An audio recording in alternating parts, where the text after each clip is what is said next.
Donc l'idée au niveau du projet Casse d'Art, c'était d'aller voir, d'identifier si les plantes à valeur santé avaient un intérêt pour les animaux au pâturage et notamment les vaches laitières en conventionnel. Donc l'idée de l'équipe pédagogique, c'était de créer finalement dans chaque paddock, puisqu'ils sont en pâturage tournant dynamique, une accessibilité pour les animaux, à la fois à un pâturage à valeur santé avec les prairies pharmacies sur lesquelles nous travaillons à Ellipse depuis 4 ans, et aussi un accès à des plantes vivaces qui ont été soigneusement sélectionnées pour leurs différents aspects valeur santé.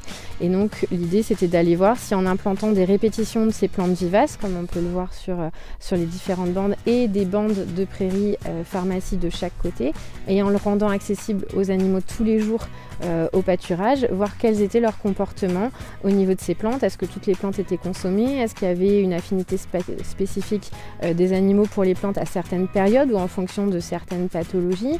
Est-ce que en fonction du climat, en fonction de leur stade de lactation? Enfin, l'idée c'est d'aller voir un petit peu tout ça, ou est-ce que c'est simplement la diversité alimentaire qu'on leur apporte et auxquelles elles ne sont pas habituées, puisqu'on est sur des prairies très classiques, système pochon, riz gras, anglais, trèfle blanc, voir si c'était simplement la diversité aussi qui les attirait.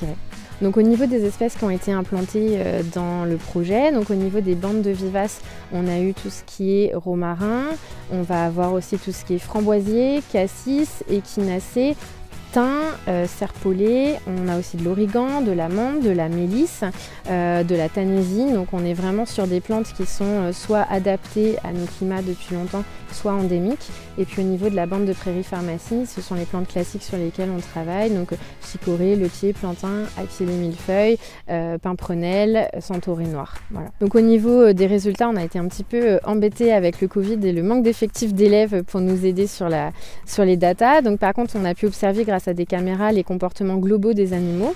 Donc on a pu constater que le matin, quand elles sortaient au pâturage, finalement c'était l'attrait de la prairie pharmacie, donc de la bande contenant beaucoup chicorée, plantain, pimprenelle, etc., qui les attirait. Elles commençaient par ces bandes-là pour ensuite se rabattre plus tard dans la matinée sur le raie gras anglais trèfle.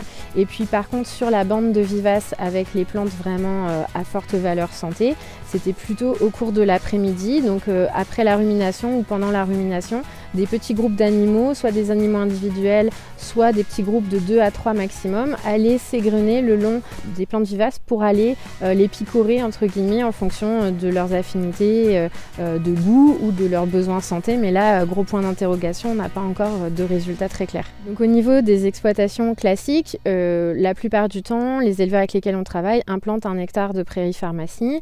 Donc c'est une manière de faire pour peu qu'on ait un passage régulier. Après, la durée d'exploitation de la chicorée étant un peu différente de celle des autres parcelles, ça peut rendre la rotation un peu compliquée. Donc après, ce qui est intéressant, c'est de pouvoir le mettre en bande ou dans une parcelle un peu tampon dans laquelle les animaux vont passer régulièrement. Par exemple, l'éleveur avec lequel on a testé les premières prairies pharmacie, il avait un espèce de petit paddock qui distribuait tous les autres. Donc tous les matins, pour aller dans leur paddock, elles sont obligées de passer dans cette zone tampon, donc ce qui est assez pratique. Après, au niveau des plantes vivaces, ça peut être intéressant de les implanter le long du chemin d'accès au pâturage. C'est là que c'est le plus simple, puisque les animaux peuvent y avoir accès de par l'intérieur de tous les paddocks, mais aussi au moment de leur accès au pâturage par le chemin. Et l'intérêt, au niveau de l'intérêt, donc ça peut être pour diversifier simplement l'écosystème de l'exploitation pour le rendre plus résilient. L'aspect attrait gustatif pour les animaux qui apprécient la diversité, ça a été longuement démontré. Plus on augmente la diversité alimentaire, plus les animaux sont stimulés à manger. Et ensuite, la valeur santé, on est sur des plantes qui contiennent de manière certaine des métabolites secondaires à valeur santé. Après, gros point d'interrogation sur l'impact réel que ça va avoir sur la santé des animaux. Donc au niveau des analyses qui vont reprendre à la rentrée avec les élèves, l'idée là, c'est ce qu'on n'a pas pu faire depuis 2 ans, c'est d'aller sur des observations individuelles à la fois des plantes et des animaux et d'aller voir quelles sont les plantes qui sont consommées en fonction de paramètres tels que la ration, la météo, l'exploitation de l'herbe dans le paddock, la santé des animaux, enfin tout ce qui va être par exemple CCS, taux, production laitière, degré d'acétonémie dans le troupeau, etc. Et aussi d'aller voir si à l'échelle individuelle on peut peut établir un lien entre les comportements d'ingestion sur telle ou telle plante par tel ou tel animal et voir si on peut conclure quelque chose sur un lien entre l'attrait pour certaines plantes et le statut physiologique ou le statut sanitaire de l'animal. Résultat, on espère pour la fin de l'année scolaire avoir déjà quelques ébauches intéressantes de conclusion. Et puis l'idéal, ça serait de pouvoir poursuivre le projet dans le temps, notamment avec l'éducation des génisses, puisque là on travaille uniquement sur des animaux adultes, et d'aller voir comment le comportement alimentaire enseigné aux animaux depuis leur plus jeune âge peut impacter leur vie adulte.